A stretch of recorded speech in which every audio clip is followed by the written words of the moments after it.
태국은 수산물의 천국이라 불릴 정도로 정말 다양한 해산물이 있습니다. 하지만 무더운 날씨 탓에 회사랑에 리뷰할 만한 횟감 생선을 구하기는 정말 어려운데요. 그래서 저는 갓 잡아온 해산물을 만날 수 있는 곳을 찾다가 바로 이곳에 오게 되었습니다. 저는 지금 태국의 거의 모든 수산물을 만나볼 수 있는 새벽 수산시장에 나왔습니다. 이름은 메클롱 피쉬마켓. 이 태국에서 수산시장은 크게 두 부류로 나눠집니다. 일반적인 영업시간에 해산물을 판매하는 곳과 갓 잡아온 해산물을 새벽에만 판매하는 곳이 있죠. 한국에서도 새벽에 열리는 장의 상품이 선도도 더 좋고 종류도 다양하듯 저도 태국의 해산물을 최대한 다양하게 보고자 찾아왔습니다. 그런데 태국을 자주 가셨던 분들도 이곳은 다소 생소하실 거예요. 이 근처에 유명한 곳을 말씀드리면 기찻길 시장. 시장이 기찻길에 위치해 있어서 기차가 지나갈 때마다 점포를 정리하는 독특한 곳과 안파와 수상시장이라고 해서 배 위에서 음식을 제공하는 전통시장이 있습니다. 아무튼 대략적으로 이런 유명한 관광지와 멀지 않은 곳에 위치한 이 메클롱 수산시장에서 태국의 다양한 수산물을 보고 또 가능하다면 직접 구매해서 회로도 먹어볼게요. 지금 시간은 3시 반이고요. 한참 거래가 이루어지고 있다고 합니다. 어떤 물고기가 있는지 함께 보시죠.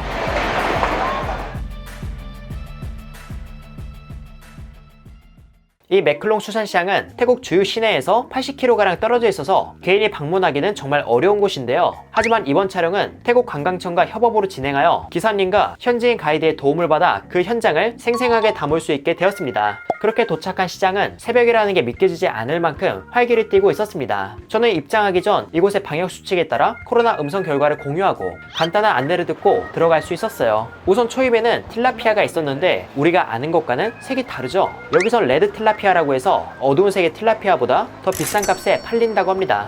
그리고 조금 더 들어가니까 다채로운 해산물들이 기다리고 있었어요. 자, 보면은 타이거 새우, 광어, 병어, 이제 바리과 종류, 전갱이, 여기 있는 꽃게도 굉장히 모양이 특이하네요. 은근히 우리에게 익숙한 어종들이 많았습니다. 물론 모양새와 무늬가 일부 다르긴 했지만 대략적으로 아는 종류였죠. 그런데 이왕 여기까지 왔으니 한국에서 보기 힘든 어종 위주로 살펴보도록 하겠습니다. 우선 첫 번째로 본 건 내날가지라는 어종인데요. 내날가지는 날가지 숭어과의 생선으로 이는 숭어처럼 펄이 있는 바닥에 주로 서식하며 가끔 강 하구까지 올라오는 어종이라고 합니다. 얘기만 들었을 땐 횟감으로 그렇게 매력적이진 않을 것 같네요. 그리고 또 눈에 들어온 건 트레발리의 한 종류, 즉 갈정갱이의 일종으로 그 크기나 상태가 괜찮아 보입니다. 그래서 구매하려고 했는데 지금 이렇게 종이가 붙어있는 건 이미 팔린 상품이라고 하더라고요. 그 말인즉슨 빨리 구매하지 않으면 양질의 생선을 놓칠 수도 있다는 거죠. 그런데 생선의 종류도 너무 많고 규모도 상당하다 보니까 최고의 횟감을 찾기보다는 많은 고기를 소개하는 것에 보다 초점을 두어 움직여 보겠습니다.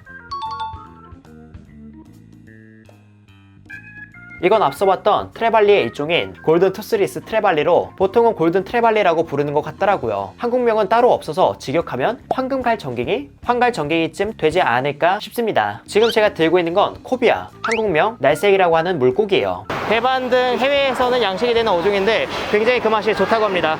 그리고 이 물고기는 제가 오마카세 편에서 소개할 예정이고요.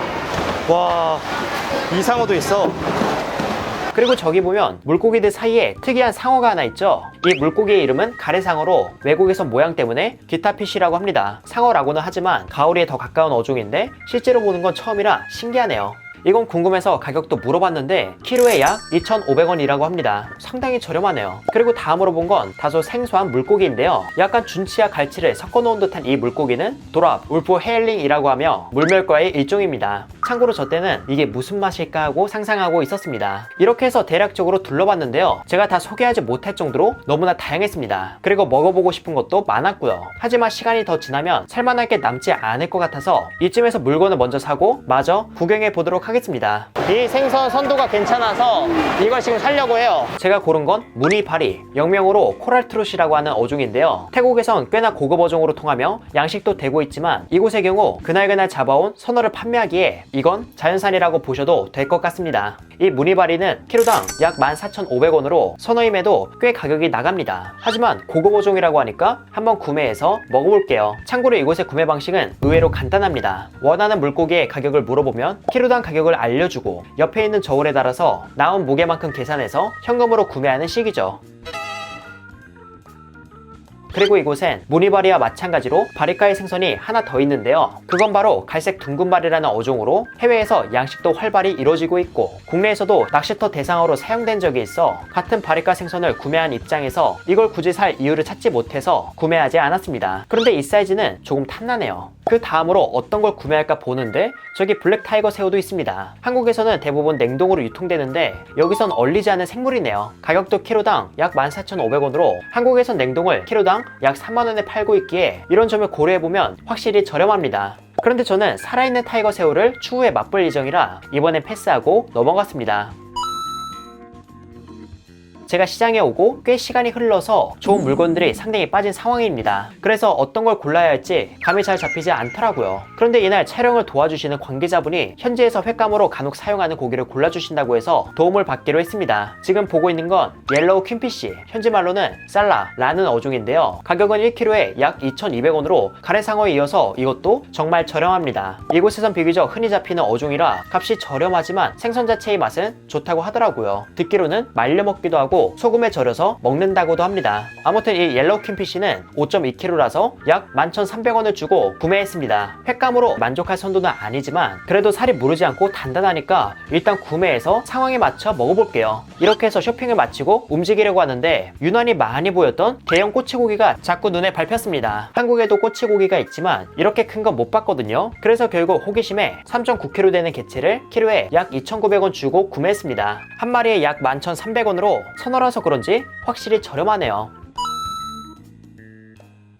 네, 지금 이렇게 해서 거의 1시간가량의 물고기 구매가 끝났습니다. 정말 눈이 즐겁고 그리고 한편으로는 사람들이 굉장히 바쁘게 움직여서 제가 원하는 횟감을 바로바로 짓지 못한 게 좀 아쉬움이 들기도 했습니다. 근데 뭐 사실 이 정도 구경한 것만으로도 굉장히 만족하기 때문에 아주 오늘은 기분이 좋습니다. 아무튼 지금 이렇게 구매한 고기는 이따가 숙소에 가서 회로 먹고 그리고 다른 방법으로도 한번 먹어보도록 하겠습니다. 횟감은 숙소에서 손질하기 곤란해서 도움을 받아서 이렇게 필렛으로 가져왔고요. 회의 컨디션에 맞춰서 이렇게 준비했습니다. 그리고 열대지방의 생선은 시구아톡신이라는 독이 먹이의 연세로 인해 축적되어 어느 정도 자란 대형 어종은 식용이 불가능한데요. 이 부분에 대해선 수산시장 관계자분께 문의해보니까 현재 시장에서 유통되는 물고기를 통해 시구아톡신 피해는 전혀 없었다고 합니다. 뿐만 아니라 매일 무작위로 생선을 선정해서 포름알데히드까지 검사한다고 하니까 선도 문제만 없다면 먹어도 큰 문제는 없다고 생각했습니다. 과연 그 맛은 어떨지 한번 맛보도록 할게요. 우선 첫 번째로 먹을 건 무늬바리. 이건 마트에서 구매한 회간장에 찍어서 먹어봤는데요. 회의 맛은 단맛이 강하거나 감칠맛이 뛰어나다 그렇지는 않았습니다. 싱겁지 않다라는 선에서 담백한 편이더라고요. 그리고 식감은 선어 횟감이고 이동 과정에서 추가로 숙성된 것도 있어서 본연의 식감은 사라지고 상당히 부드러웠습니다. 사실 횟감으로 먹기 좋은 상태로 유지하기 어려운 상황이었기에 이 생선이 정확히 어떤 식감을 지녔는지 파악할 수는 없었죠. 그래서 상당히 아쉬웠지만 이 생선을 활어로 구한 게 향후 이야기에 나올 예정이니까 나중에 올라올 영상을 기대해 주시길 바랍니다. 그리고 다음으로 먹은 건 대형 꼬치고기인데요. 껍질을 뜨거운 물로 익히면 예쁠 것 같아서 다음과 같이 준비해 보았습니다. 과연 그 맛은 어떨까요? 우선 껍질이 생각보다 두꺼웠습니다. 회와 함께 먹을 건 아니라고 보았고요. 이 역시 숙성이 진행되어 찰기가 살짝 있긴 했으나 육질이 단단한 편이라 식감적인 부분에서 그 맛은 괜찮았습니다. 그리고 맛 역시 담백하면서 은근히 감칠맛을 지니고 있어 선도 좋은 걸 구한다면 횟감으로도 괜찮을 것 같더라고요. 이날의 여러 이유로 횟감이 최고의 컨디션은 아니었지만 그래도 기분 좋은 도전이었습니다. 그리고 이제 마지막으로 먹을 건 옐로우 퀸피쉬. 비주얼이 독특했던 어종이었죠. 그런데 회의 빛깔도 특이합니다. 이 생선에 대해서 알아보니까 속살이 대체로 흰색을 띠는데 피가 스며들었는지 붉은색을 띠더라고요. 맛도 살짝 봤지만 회로 먹을 선도는 아닌 것 같아서 이건 나중에 따로 익혀서 먹었습니다. 제일 궁금했던 어종인데 아쉽네요. 이렇게 회로 먹기 힘들다고 판단된 것과 회 뜨고 남은 필렛은 어떻게 먹을까 고민하다가 태국 편의점에서 마침 한국 라면을 판매해서 생선살을 라면에 넣고 조리해 보았습니다. 그런데 생선살의 양이 많다 보니까 우선 무늬바리 필렛 절반을 넣고 끓여서 먹어봤는데요.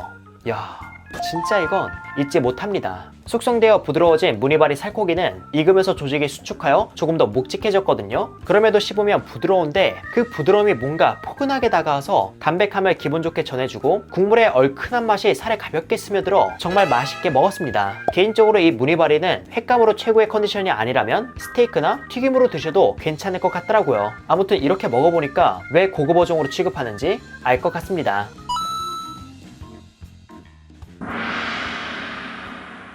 이렇게 해서 저는 방콕으로 가는 거의 모든 해산물이 모이는 매클롱 수산시장에서 횟감을 구매하고 이를 맛보았는데요. 정말 쉽지 않은 도전이었습니다. 혼자라면 하지 못했을 일이었는데 태국 관광청, 수산시장 관계자분, 현지 가이드, 기사님 모두가 도와줘서 여러분께 이 이야기를 전할 수 있었습니다. 물론 최고의 회를 맛보진 못했지만 다음에 비슷한 상황이 생긴다면 더 잘할 수 있을 것 같더라고요. 결과적으로 정말 잊지 못할 시간이었습니다. 저는 다시 한번 도와주신 분들께 감사 인사를 전하며 오늘 이야기는 여기서 마치도록 할게요. 그럼 여러분들 안녕.